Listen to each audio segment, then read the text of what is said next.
자, 이제 7단원 단열하고 열팽창 부분 문제를 한번 같이 봅시다. 자, 219번부터 보자. 자, 열 전달에 대한 설명으로 옳은 것은 1번이 맞죠. 그죠? 물질마다 열 전도도가 다 다르고, 그래서 열 전도율에 대한 상수값도 존재를 하게 되죠. 그래서 일반적으로는 도체는 열도 잘 전달을 하고, 부도체 또는 절연체들은 열도 잘 전달이 안 되며. 자, 그 다음에 220번. 자, 그림은 온도가 각각 T1하고 T2, 얘가 T1하고 T2인 열 저장고 사이에 단면적이 A고 열 전도도가 K인 막대가 연결되어 있는 모습을 나타냈는데, 전도에 의해서 열은 온도가 T2인 열 저장고에서 T1인 열 저장고로 이렇게 열량 Q가 이동을 한대요. 자, 온도는 당연히 T2가 T1보다 더 높아야 되는 거고, 고온에서 저온으로 열이 이동을 하니까. 그 다음에 K는 다 다른 값을 가지게 되고요. 입자가 주변으로부터 직접 이동해서 열을 주변으로 전달을 하게 된다. 입자가 직접 이동을 하진 않죠. 전도는. 그죠? 그냥 진동 형태로 이동을 하게 되는 거고, 단면적이 커지면 커질수록 같은 시간 동안에 이동하는 열의 양이 커진다. 이게 열량 Q는 전체 상수 K 곱하기 단면적 A, 그 다음에 둘 사이 거리를 T라고 하고, 온도를 T1 마이너스 T2, 고온에서, 이건 고온이 여기서는 T2지. 여기서는 T2 마이너스 T1에다가 총 시간, T를 곱해줘야지 총 열량에 해당이 되는 거니까, 여기서는 즉 A가 커지면 커질수록 이동하는 열량값도 커지는 게 맞게 되겠죠. 따라서 4번. 그 다음에 막대 길이가 길면 이게 막대 길이에 해당이 되는 거니까 열량이 감소하죠. 자, 다음에 221번. 자, 방 안과 밖의 온도가 각각 20도, 마이너스 10도일 때 두께 10cm, 단면적이 10제곱미터인 나무벽을 통해 1초 동안에 빠져나가는 열량은 얼마가 되겠느냐? 이 공식에 대입해 주면 되죠. 따라서 Q는, 자, 열 전도도가 0.12, 그죠? 곱하기, 그 다음에 10cm인데 단위가 미터니까 0.1. 온도 차는 얼마가 나오는 거예요? 20도하고 마이너스 10도니까 30도 곱하기 얼마냐면은 지금 1초 동안 시간당 1. 자, 이렇게 나타나게 되겠지요. 그렇죠? 따라서 1.2 곱하기 30은 따라서 얼마가 됩니까? 36에 해당이 될 겁니다. 그죠? 자. 단면적이 10이구나. 단면적으로 안 곱했다. 10. 360이네. 그죠? 단면적 값이 10이니까 360. 자, 그 다음에 22번 보자. 대류 현상에 대한 설명으로 옳은 것은, 자, 온도가 변할 때 부피가 작게 변하는 유체일수록 대류가 활발하다. 아니죠. 부피가 크게 변해야 뭐가 크게 나타나게 돼요? 밀도차가 커지죠. 밀도차가 커져야 대류 현상은 더 잘 일어나게 되는 거니까 틀렸고, 중력이 작용하지 않는 공간에서는 밀도차에 의한 대류가 일어나지 않는다. 맞죠? 그래서 무중력 상태에서는 대류 현상이 일어나지가 않게 됩니다. 그래서 중력이 일어나야 대류의 밀도차에 의한 대류가 일어날 수가 있게 돼요. 그 다음에 223번. 복사에 의한 열 전달에 대한 설명으로 옳은 것은, 물질의 도움 없이, 그러니까 물질의 도움 없이라는 소리는 결국에는 매질 없이 직접 열을 전달을 해주죠. 뭐의 형태로? 광선. 그러니까 결국에는 빛의 형태로 전달이 되는 거죠. 그 다음에 지구에 도달하는 태양열은 태양 복사 에너지 형태로 전달이 되고, 사람의 몸은 온도가 비교적 낮아서 복사 일어나지 않는 거 아니고요. 모든 물체는 온도를 갖고 있으면 다 복사 광선을 방출해요. 사람 같은 경우에는 온도가 낮기 때문에 주로 적외선 형태로 방출이 일어나게 되겠죠. 그래서 4번 기억하고 니은이 맞아요. 자, 다음에 224번. 그림은 보온병의 구조를 나타냈는데 보온병에서 내부 액체의 온도를 오랫동안 유지하게 되는 원리를 열의 전달과 관련시어서 설명하시오. 일단은 보온병 내부가 은도금 반사층으로 돼 있어서 여기서 은도금이 바로 복사 광선을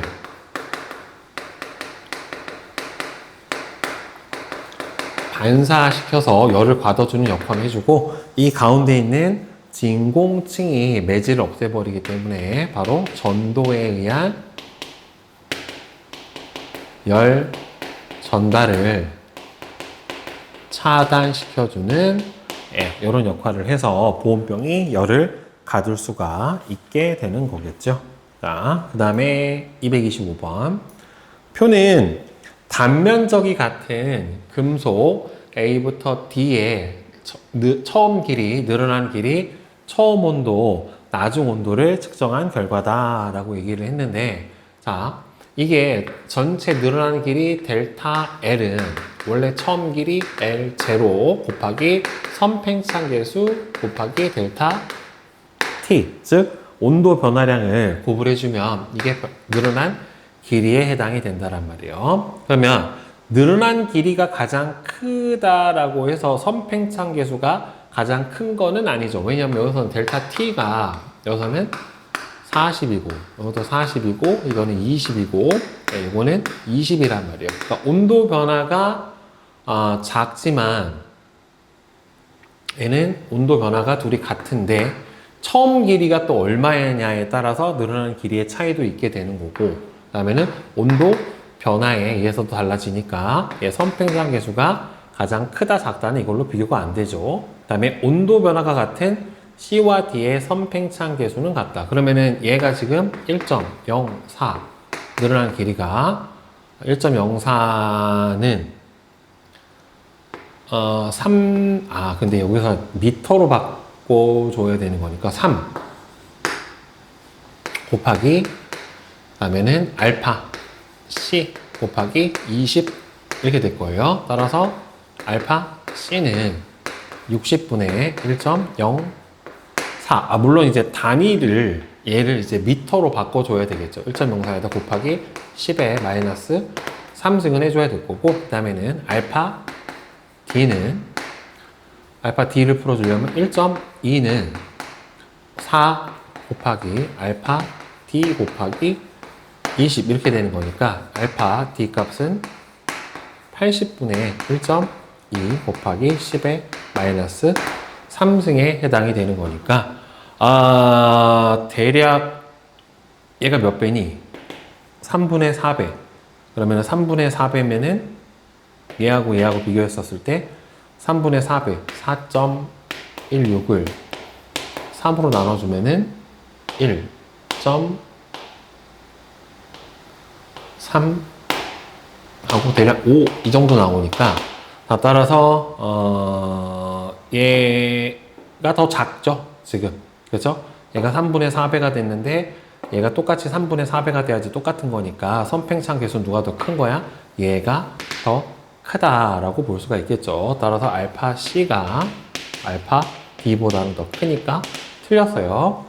그러면 바이메탈로 사용하기에 가장 적절한 두 금속은 선팽창 계수 차이가 둘이 커야 된다란 말이에요. 그러면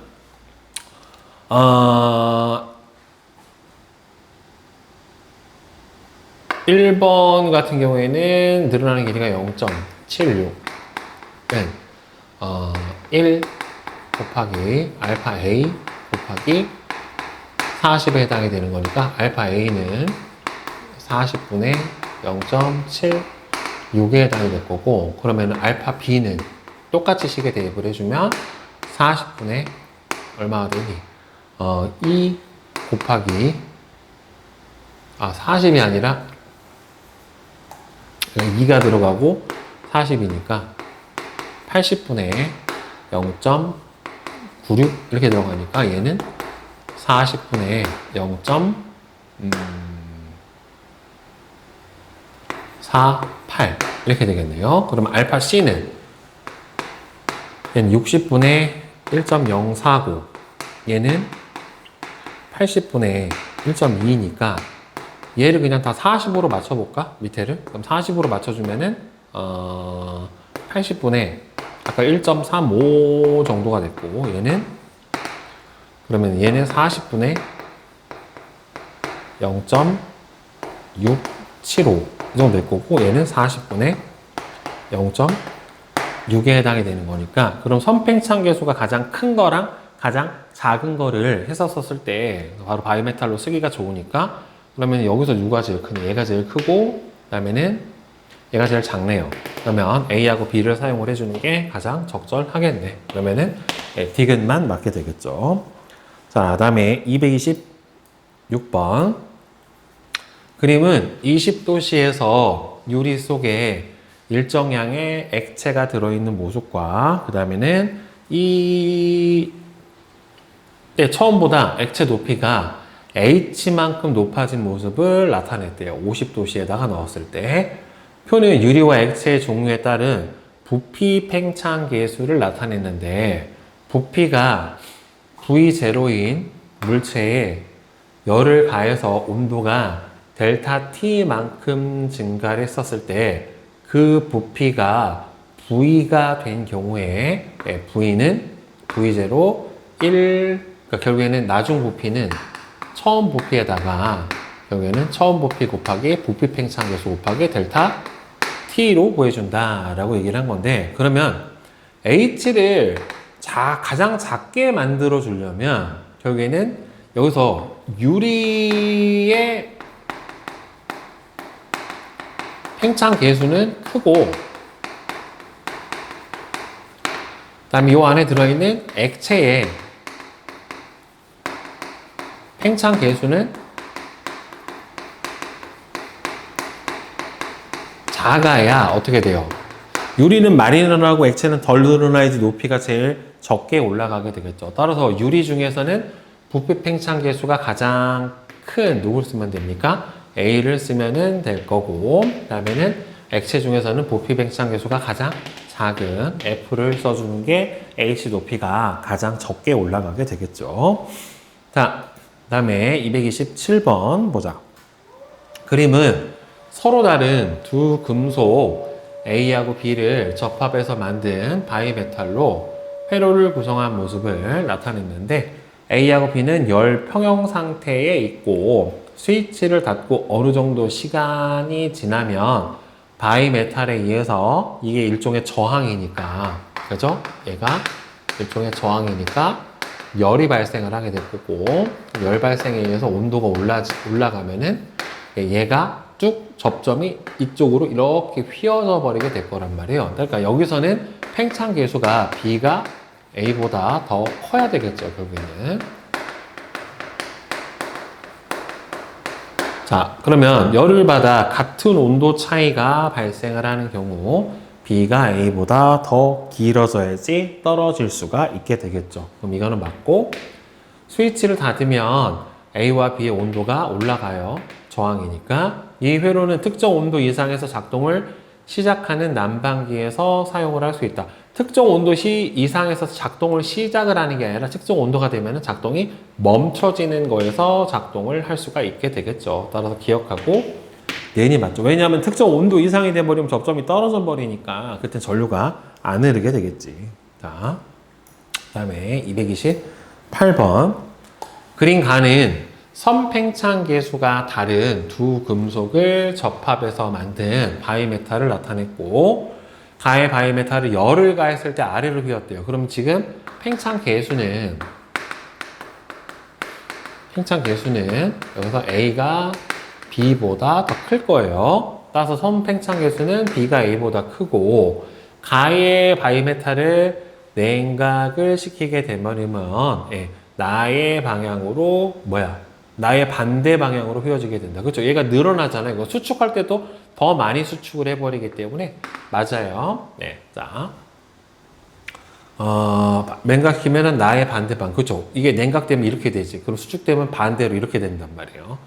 나에서 바이메탈에 열을 더 가하면 바이메탈은 그렇죠. 더 휘어져 버리게 나타나게 되겠지요. 그렇죠? 따라서 니은하고 디귿에 해당이 될 겁니다. 그러니까 많이 늘어난 게 수축할 때도 더 많이 수축을 해요. 예, 선팽장 계수가 큰 거는 늘어날 때도 많이 늘어나고, 예, 수축할 때도 어떻게 된다? 더 많이 수축을 하게 된다. 자, 그 다음에 229번. 그림은 계절에 따른 선로의 이음매 간격의 변화를 나타내는데, 온도가 0도일 때 강철 레일을 이용해서 선로를 건설하려고 한대요. 여름철 최고 기온이 42도까지 상승을 할 때 열팽창으로 인해 인접하는 세일이 서로 맞닿아 변형되지 않도록 설계를 해주려고 한답니다. 자, 그러면 처음 설치 시 0도일 때 길이가 12m인 강철 레일의 최대 틈의 값으로 가장 적절한 것은 얼마냐라고 물어봤는데, 이게 양방향으로 서로 어떻게 돼요? 같이 늘어나잖아요. 그렇죠? 그러면은 처음에 얘가 길이를 x라고 쳐봅시다. 그러면 x라고 했었을 때 각각 얼마가 되는 거예요? 12m가 만나서 x만큼이 되면은 되는 거니까, 결국에는, 그지? x만큼이 되면 되는 거니까 양쪽으로 벌어진 길이의 합이 결국에는 요 둘의 x에 해당하면 되는 거니까 2분의 x가 되면은 되겠죠. 그쵸? 그러면은 처음 설치 시에 길이 12m인 강철 레일의 최소값으로 가장 적절한 것은 얼마가 되겠는가? 얘가 전체가 이렇게 양쪽으로 다 늘어난다란 말이에요. 그러니까 이 상태에서 얘가 이렇게 양쪽으로 다 늘어나니까 얘가 오고 얘도 오고, 요 두 가지 경우를 다 생각을 해줘야 되고, 이쪽으로 늘어나고 이쪽으로도 늘어나주게 되는 거니까, 그러면은 이게 원래 델타 L은 선팽창 계수 알파 델타 제로 곱하기 델타 T 이렇게 해주면은 되겠지요. 그러면은 얘가 최대로 늘어나는 게 얼마냐면은 12m짜리가 선팽창 계수가 11 곱하기 10의 마이너스 6승 곱하기 42도까지 올라간다 라고 얘기를 했으니까, 그러면은 12에 해당이 되는 거니까 132에다가 다시 42를 곱해주면 2, 6, 4, 8, 1, 5 그러면은 5, 4, 4인데 이게 10의 마이너스 6승이니까, 그러면은 10의 마이너스 6승 미터면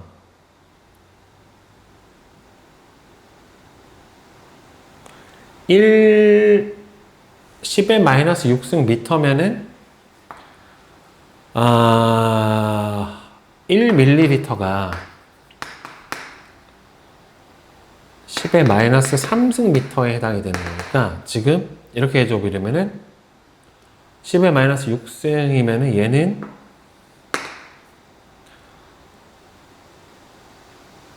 12m에다가 10의 마이너스 3승 미터. 그러면은 12 곱하기 42, 6. 그러면은 5.544 미터죠? 그러면 0.544 미터니까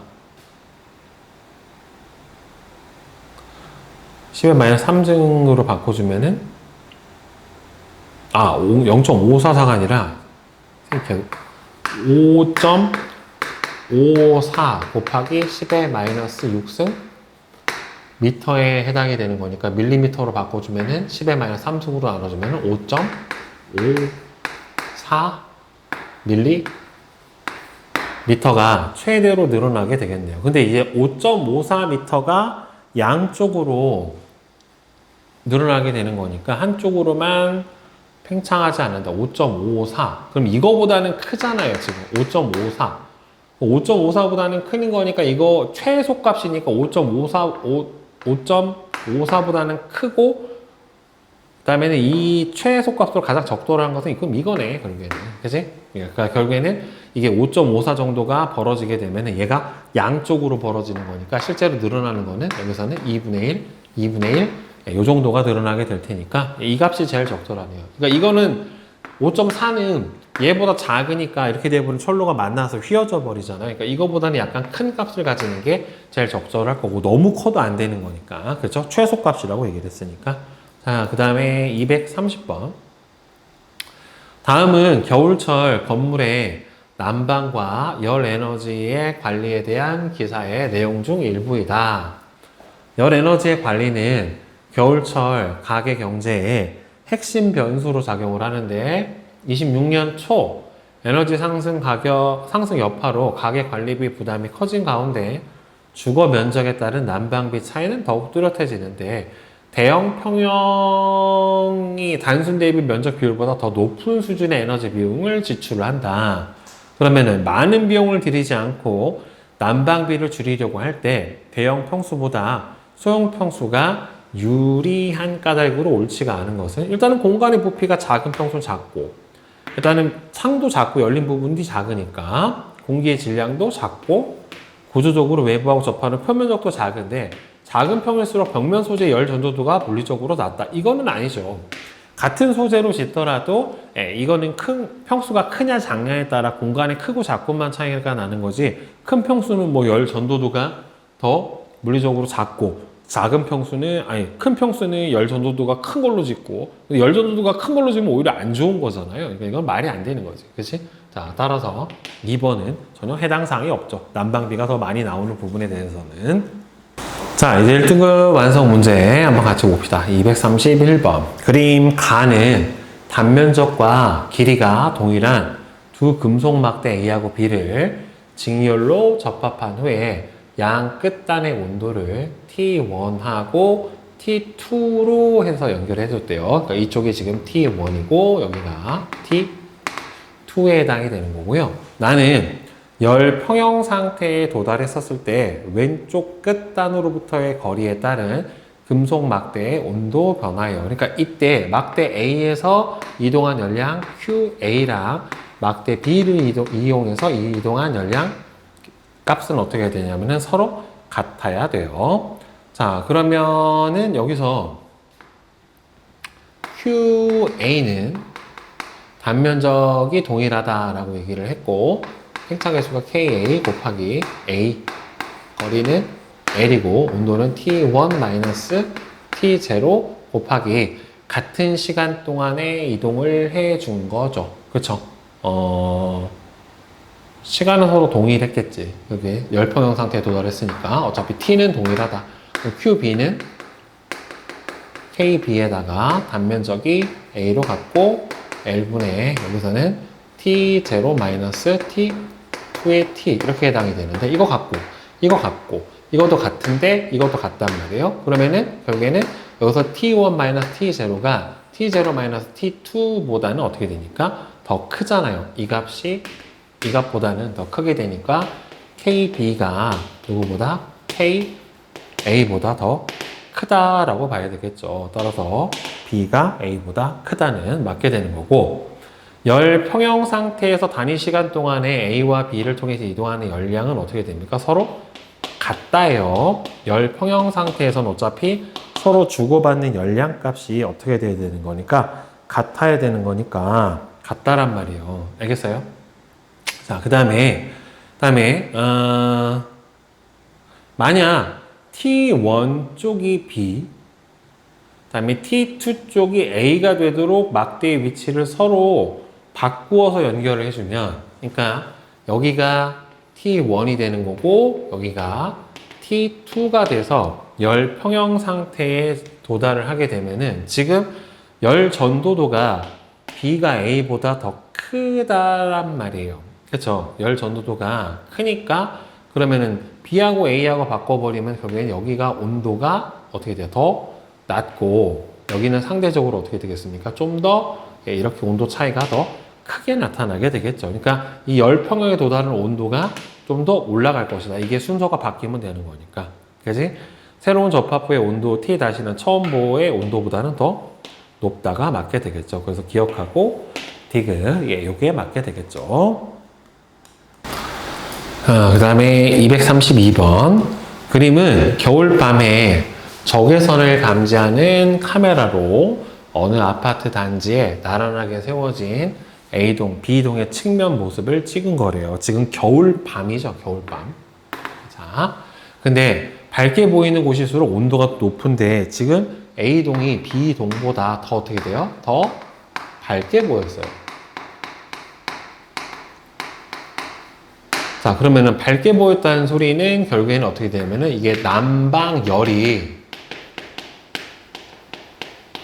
방출이 되고 있다라고 볼 수가 있겠죠. 자, 따라서 밝은 부분은 어두운 부분에 비해서 복사가 더 강하게 일어나고 있는 거죠. 열을 더 많이 내뿜고 있는 거니까 어두운 부분일수록 대류에 의한 열 손실이 많이 일어난다. 어두운 부분일수록 일단은 열 손실이 없죠. 두 동의 내부 온도는 서로 어떻다고 그래서 같다라고 했기 때문에 결국에는 이거는 똑같겠지.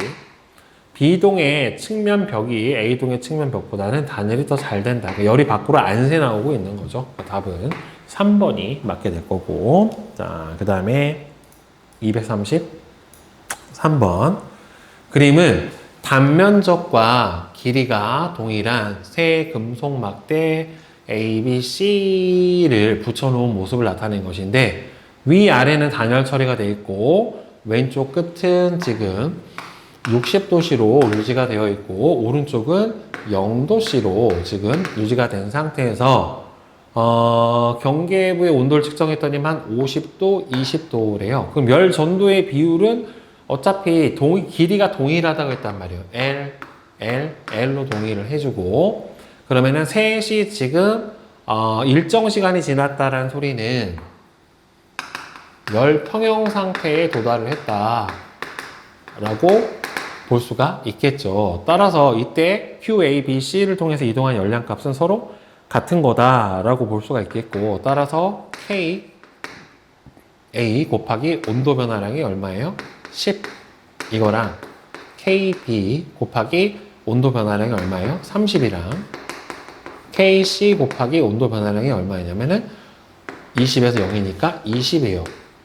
이 값이 서로 같은 거란 말이에요. 따라서 A하고 B는 서로 3대 1에 해당이 될 거고 B하고 C는 몇 대 몇? 2대 3에 해당이 될 테니까 다 그러면은 얘하고 얘하고 3대 1 그 다음에 얘하고 얘하고는 2대 3 그러면은 6대 그러면 여기를 2배를 해주면 되죠. 6대 2대 3 이렇게 되겠네요. 따라서 5번이네. 그죠? 자, 그 다음에 234번. 그림은 겨울철 난방비 절약을 위해 주택 창문에 에어캡을 붙이는 모습을 나타낸 거래요. 그럼 에어캡은 안에 그 뽁뽁이는 공기층이 있잖아요. 이 공기층이 결국에는 열 전도율이 낮기 때문에 단열에 의해서 열이 나가는 것을 막아주게 되는 거죠. 그래서 창문의 비열이 감소함에 따라 외부 기온 변화에 대해서 실내 온도가 더 민감하게 반응을 하게 되는 건 아니고 자, 그 다음에는 에어캡하고 창문 사이에 있는 공기를 가둬서 대류를 막는다. 그렇죠. 여기가 냉각된 공기가 내려오고 뜨거운 공기가 다시 가는 이런 현상도 막을 수가 있죠. 그러니까 이 에어캡은 전도에 의한 현상도 막을 수가 있고 대류에 의한 현상도 막을 수가 있겠죠. 그 다음에 기체 상태인 공기는 고체인 유리보다 열 전도도가 현저하게 낮아요. 열을 잘 전달할 수가 없습니다. 그래서 단열 효과가 있는 거기 때문에 니은밖에 맞는 게 없겠죠. 여기서는. 자, 그 다음에 235번. 그림은 두 막대 A와 B의 한쪽 끝을 나란하게 고정한 모습을 나타냈고 금속 막대 A의 선팽창 계수와 길이가 각각 알파1, L1이고 금속 막대 B의 선팽창 계수의 길이가 알파2, L2래요.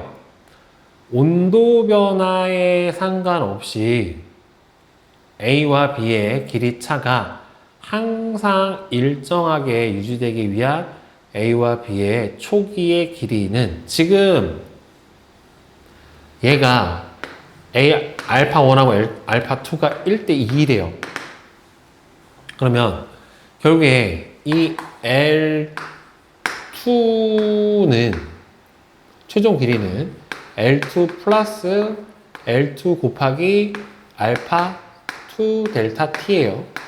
그러면 L1은 초기 원 L 이게 제로라고 놓자. 이렇게 이 L2 제로, L1 제로 플러스 L1 제로, 알파 1 델타 T인데 이거를 뺐었을 때 이 값이 일정을 하려면 결국에는 L2 마이너스 L1은 L2 제로 마이너스 L1 제로 더하기 L2 마이너스 L 이게 초기 값이죠.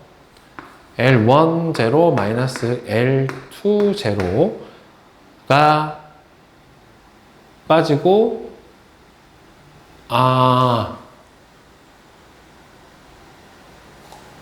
델타 T가 빠져야 되는 거야. 델타 T 빠지면은 L2 제로 알파 1 마이너스 L2 L1 제로 알파 1 잠깐만 요렇게니까 L2 제로 알파 2 마이너스 L1 제로 마이너스 알파 1 이렇게 나타나는데 지금 온도 변화에 관계없이라고 했기 때문에 이 값은 영향이 없는 거란 말이죠. 결국에는 이 값의 비율이 일정하려면 이 값이 상관없으려면 그럼 이 값이 뭐가 나오면 되는 거냐? 결국에는 0이 나오는 거죠. 얘가 얼마가 됐던 간에 결국에는 이게 얼마가 됐든 여기 영향을 안 주려면 이 값이 0이 돼야 돼요. 즉 L2 제로 알파 2에서 L1 제로 알파 1을 빼준 값이 0이 돼버리면은 항상 문제가 없으니까 초기 길이의 비 그러면 여기서 알파 2하고 알파 1이 얼마라고 했냐면은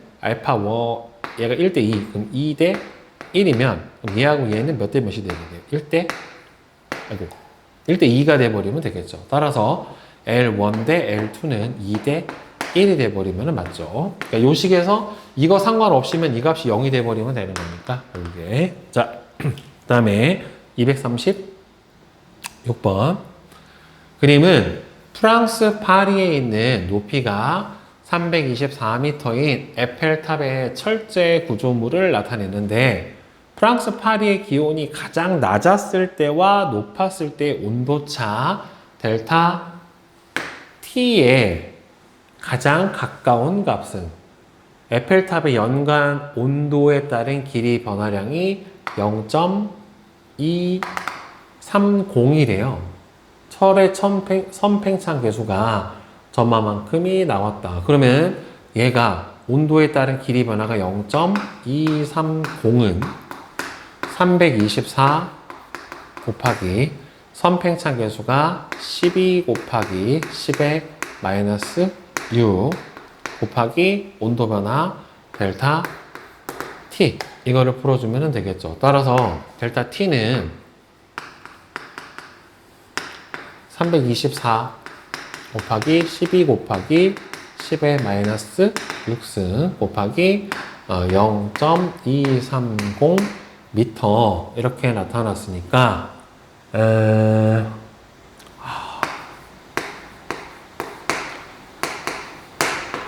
12 해주면 얼마니?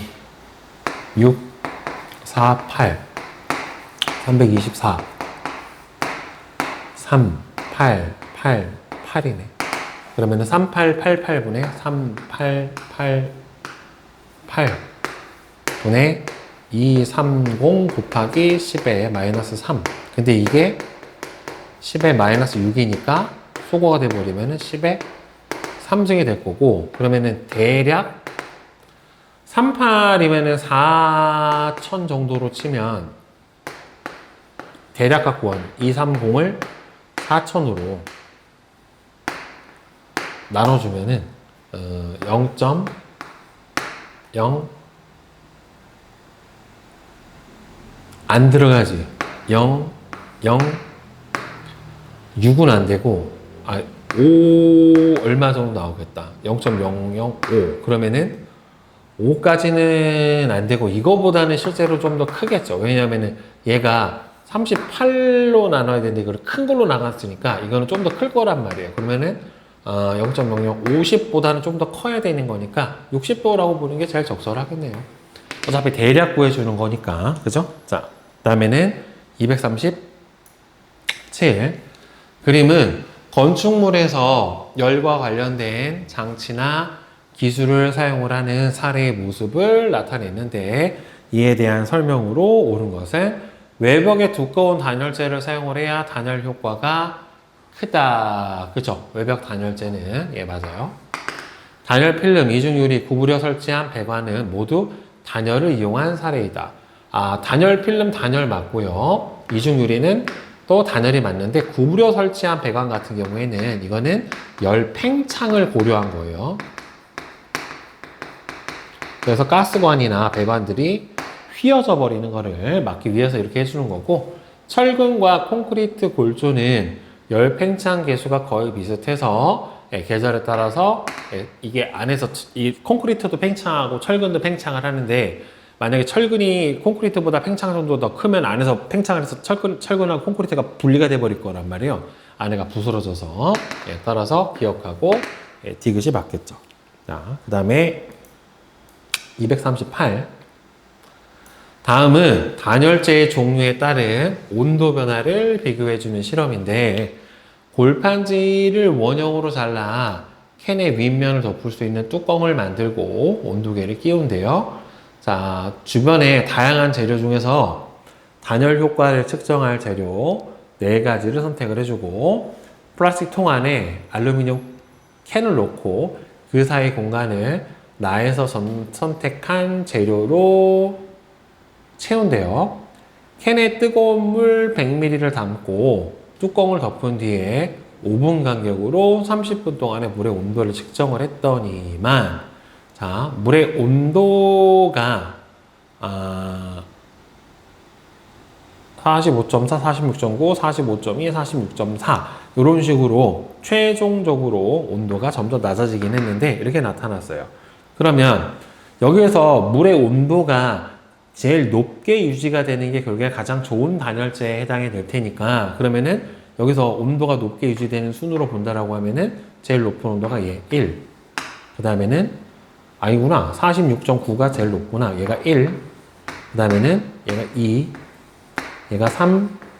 얘가 4. 이렇게 될 거란 말이에요. 그럼 열 전도도가 낮아야죠. 단열재로 쓰려면. 그러면 A부터 D 중에 가장 좋은 단열재는 온도가 가장 높게 유지가 되는 B에 해당이 될 거고 그럼 이 중에서 가장 열 전도율이 낮은 0.01에 해당이 될 겁니다. 결국에는. 그렇죠? 따라서 열 전도율이 제일 낮은 B가 될 거예요. 그러니까 열 전도율이 낮아서 온도가 가장 높게 유지가 되는 게 좋은 단열재겠죠. 자, 다음에 239번. 그림은 도넛 모양의 금속 모습을 나타냈는데 열을 가했을 때 팽창한 모습은? 그러면 얘는 안에도 팽창하고 밖에도 팽창할 거란 말이에요. 그러니까 얘는 이 상태에서 원래 모습에서 보면은 안에 것도 커지고 밖에 것도 같이 커지는 이런 모습으로 그려주면 되겠죠. 하나만 커지는 건 아니니까 밖에도 커지고 안에도 커지니까 같이 팽창을 해야 되겠죠.